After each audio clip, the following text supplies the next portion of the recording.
Hi, welcome on to Arsenal Fan TV, and we're about to preview the massive game this week, Arsenal versus Everton, 5:30 kickoff, and I've got a couple of Evertonians in the studio.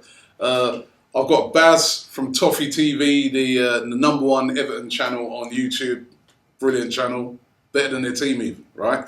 There's the first dig. 1-0. First dig.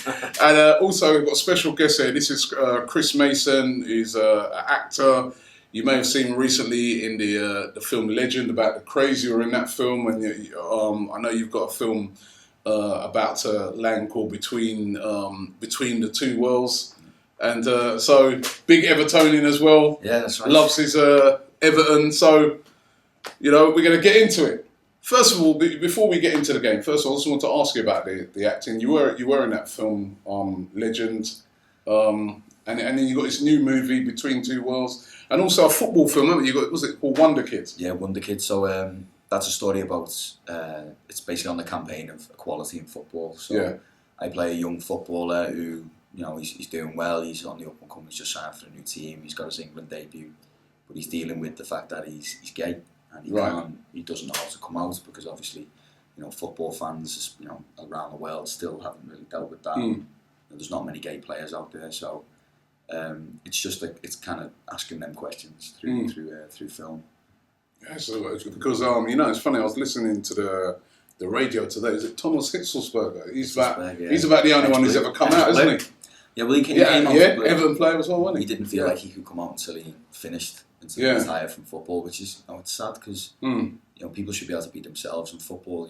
It is a masculine sport when people look at it that way, but it's not as masculine as rugby, and there's rugby players that come out all the time. So true. The only other one was Robbie Rogers, who played for Leeds, who's got back to play for LA Galaxy and MLS, but he left England because of the same thing. And he's literally the only other one, isn't he, that plays? But yeah, so it's asking that question about football itself. Really. And then Between Two Worlds? Yeah, Between Two Worlds is out this week. Just had our premiere on Monday. So that's a film about a young lad from Liverpool, played by myself. Kind of comes down to London, he's an author. He's got his second book on the go and he's struggling.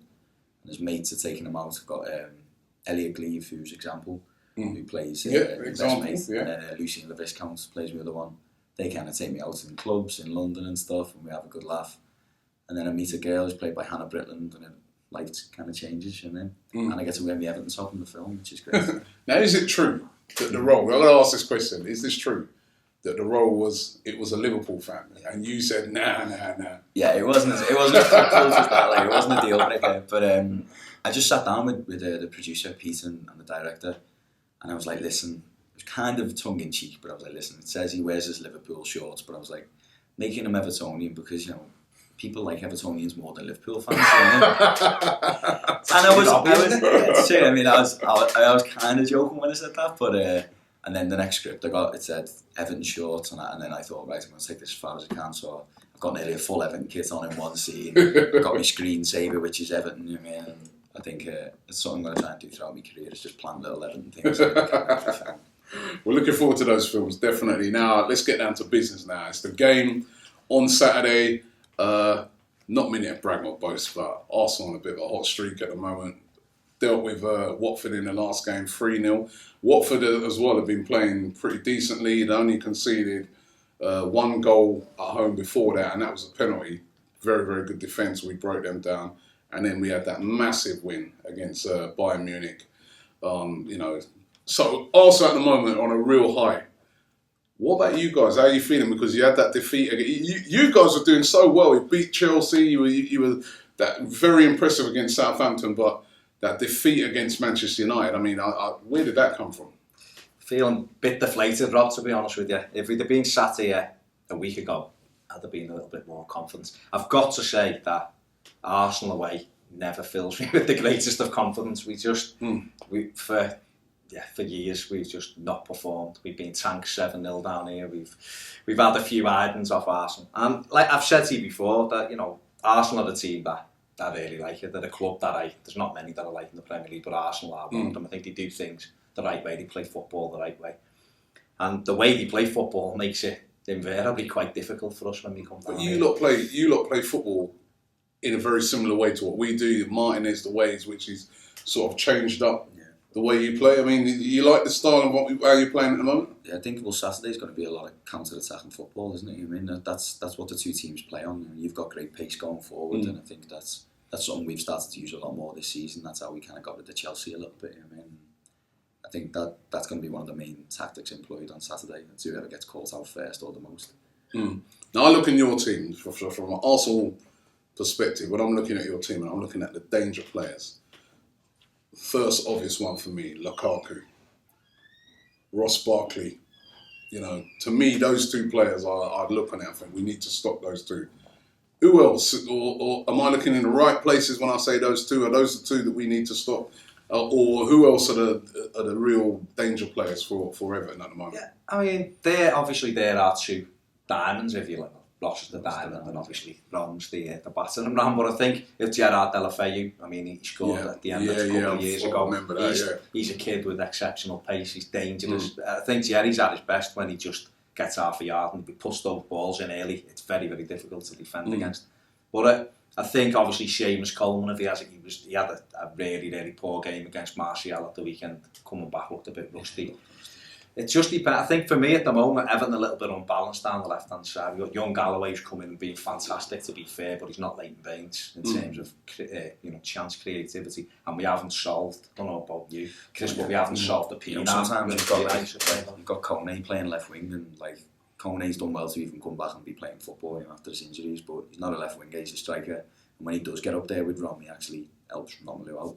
But I think Martinez is a little bit reluctant to have the two up front, so you end up with Naismith or Kone on the left wing, and they're not left wingers. I mean, either of them. So we are struggling to fill that position. I think if Morales played, I think that would be a threat on the left hand side. He'd give you something else to think about. I think it's time for Morales to come back into the team actually after the Man U game as well, with Lennon playing and not really doing much. Who's Lennon? Oh, Lennon, yeah. I forgot you lot signed him. Yeah.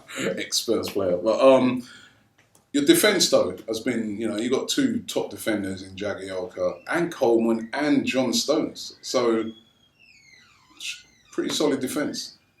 Yeah, we've all been waiting for Stones to come back. We've got that Funes Mori, who came in and played really well, to be honest. Again, West Brom away, he kind of had a bit of a dodgy start, but then played well when he played against Chelsea.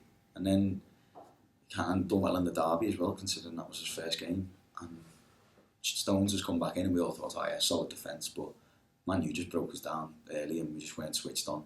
I think Jagielka had the rare off game and no one was really playing that well. But we've got Tim Howard in goal, so anything could ever happen. I heard you not mocking Tim Howard. What, is he the weak link? You know what, he's been good for our club. Like when we first signed him, he was a great signing because he'd come from Champions, he'd won the league and stuff, and he's one of the stars of the World Cup last year. Yeah, but that was overrated. Do you know what I mean? Like 14 shots were straight at him. And the next game, Kylo Navas actually made more saves, but more saves than You lot worse than our fans. 14 shots were straight at him. Yeah, I watched that game. I mean, he didn't save them; they were just all straight at him. I liked Tim Howard a lot. Like I think he's as a professional anyway, he's very good. He looks after himself. He's fit as anything. When he's playing well, he's brilliant. Against Spurs, actually, he played really well. Didn't he? He got us the point there. But then recently, just a lot of the goals we can see they're similar from his position. I mean, he'll fall over or he'll jump at a ball that's not there. And it's goal in the derby. Yeah, Danny needs a goal. I mean, any keeper comes and claims that. It's within your 6-yard box. It's right there, and you've got to make that decision early, and that's one thing he's always been weak at. And clubs are starting to get onto that. So, who do you fear from outside? 1 to 11. And the 7 subs. Yeah. I mean, there is a rumour that Alexis might be rested because Arsene Wenger saying he's exhausted at the moment. Ramsey's going to be out. We know that he's injured at the moment, so it'd probably be a bit of a changed team. I think when you look at Arsenal, I think the real strength of them is you can't just say, well, just look after Sanchez and that's it, because you've got Theo, who's lightning, Oxlade-Chamberlain, who's a player, such direct runner. Giroud scores against us every time he plays against us. I'm sure he had a t-shirt on with "Can we play you" every week? He'd have about 5 million goals. I think Arsenal's such a good side that it's stupid to look and say well, if we keep Sanchez quiet, we'll be all right. Because I think you've just got to stay strong, and they're all matching his hand. Even Ozil, I mean, he hasn't. He's not consistent enough, I don't think, from watching Arsenal from the outside. But you still can't take that for granted. Going, oh, he's not going to play. I mean, he still keeps it playing. I mean, you've got Cazorla in there, and it's a dangerous attack that you've got, and your defence looks like it's starting to sort itself out a bit. It's funny enough, years of that fella that Reyes now doesn't need lightning, isn't he, down the right hand side from full back. So it's been really impressive actually taking Debussy out the team. Yeah, I mean the strange stat for me was looking at during the week that Arsenal actually at the moment have the best defensive record in the Premier League, which is something that I never thought. You've got Petr goal. It helps when you buy the that's made a big difference. That's made a big difference. So let's get down to it then. Predictions. How do you reckon it's going to go? Let's start off with you, Laz. When you come to how do you thought about this? Right, I never ever back against Everton. I hate it, and it's one of those things. But I have to. I don't fancy us at all, and that might be a good thing because I'm just expecting a comfortable Arsenal. I think we'll do okay. I think we'll knock it around well like we do. I just think we look unbalanced at the moment, and I think if we could solve the left-hand side, we'd have a little bit better shape about us. But knowing he'll probably play, unless Tom Cleverley, who's making his comeback, comes in on that left-hand side, if Naismith plays again, I think Arsenal win it. I think 2-1. 2-1. Chris? I'm going to go Everton 2-1 because I'm forever optimistic. And I'm going to spend my money on them, I might as well back them. Yeah, 2-1 would be. I think we've been in that position before. 2-1, and we've drawn 2-2. And it was Rosicky who scored. He always scores against us, and he scored like deflections and stuff. So hopefully we could get something like that again. Maybe a run away and a break. But after last weekend, it's hard to even think what Everton are going to do. I kind of fancy us after that game against Bayern Munich. We're on a little bit of a run at the moment. Obviously, if Alexis is not playing, weakens the team a bit, but I don't think he will take him out completely. He would at least be on the bench. Yeah. But the players are, even Giroud at the moment, you said he always scores against you, and at the moment he's on form. He's on form, and maybe if he does that, he might put Giroud through the middle, Walcott on the right. So there's still going to be the pace there. So I do fancy us. I'll go 2-1 to Arsenal. 2-1 to Arsenal. Guys, thanks for coming on, and Chris, best of luck with the film, mate. I'm going to look at. Not best of luck on Saturday, but best of luck with the film. I want the film to do brilliantly. Saturday, you've got to do terribly. That's how it is. Fair. Josh, I like that.